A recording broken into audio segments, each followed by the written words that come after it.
jo. Nei, vi kan jo spørre en gang til. Er det noen? Ja, men lyset er fortsatt på. Ja. Lyset er fortsatt på.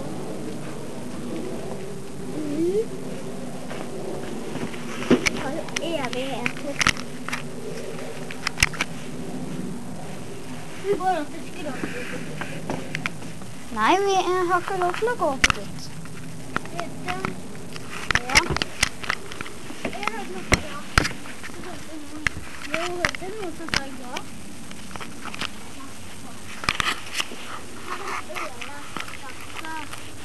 Sjekk her. Sjekk den edderkoppen her, Karoline. Edderkopp? Er den utredd? Ja.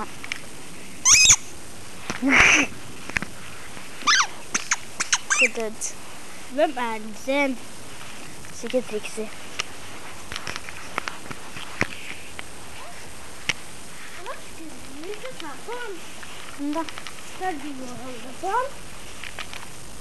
Det var ganske skummelt. Da. Kom. Den skulle redde. Jeg har gått opp til deg.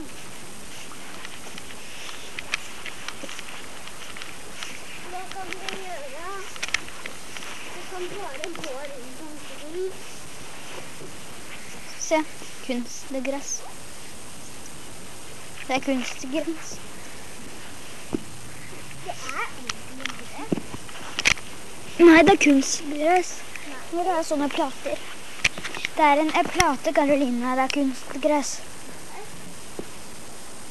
Prøv å løfte på den.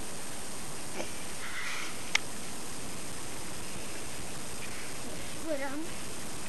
Ja, da er det kunstgress. Prøv å løfte på hele plata. Det er ikke kunstgress. Og jeg møkker det. Ok, pappa sa vi ikke kunne bli møkkete. Er du litt møkkete? Nei, Og jeg er det. ikke litt engang.